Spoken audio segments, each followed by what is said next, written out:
முக்கிய செய்தியாக பார்த்து வருகிறோம். நடிகர்கள் ஸ்ரீகாந்த், கிருஷ்ணா மற்றும் அதிமுக முன்னாள் நிர்வாகி பிரசாத்தின் வாட்ஸ்அப் கணக்குகள் ஆய்வு செய்யப்பட்டு வருகிறது. போதைப்பொருள் வழக்கில் சிக்கிய மூவரின் வாட்ஸ்அப் கணக்குகள் ஆய்வு செய்யப்பட்டு வருகிறது. இது குறித்தான முக்கிய செய்தியை பார்த்து வருகிறோம். இது குறித்தான கூடுதல் விவரங்களை வழங்குவதற்காக எமது செய்தியாளர் சுப்பிரமணியன் இணைப்பில் இணைகிறார். சுப்பிரமணியன், வணக்கம். இது குறித்தான முழு விவரங்கள் என்ன? போதைப் பொருள் வழக்கில் நடிகர் கிருஷ்ணாவிடம் விசாரணை என்பது மேற்கொள்ளப்பட்டு வருகிறது.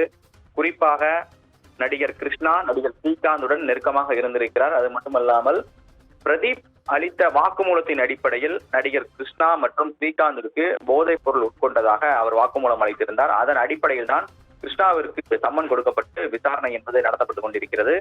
நேற்றிலிருந்து இந்த விசாரணை நீண்டு கொண்டிருக்கிறது.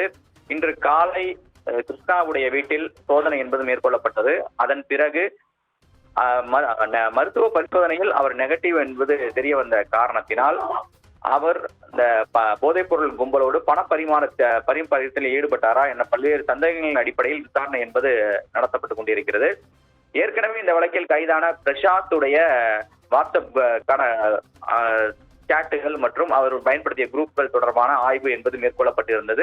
அதே போல தற்போது கிருஷ்ணா மற்றும் ஸ்ரீகாந்த் தொடர்பான வாட்ஸ்அப் குரூப்கள் தொடர்பான ஆய்வுகள் தற்போது மேற்கொள்ளப்பட்டு வருகிறது.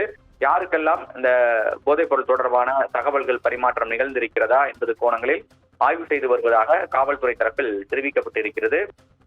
மேலும் வெளிநாடுகளுக்கு சென்றது தொடர்பாக நண்பர்களுடன் எங்கெங்கு சென்றிருக்கிறார் என்ற விவரங்களை சேகரித்து அது தொடர்பான விசாரணை மற்றும் ஆய்வு மேற்கொள்ளப்பட்டு வருவதாக காவல்துறை தரப்பில் சொல்லப்படுகிறது.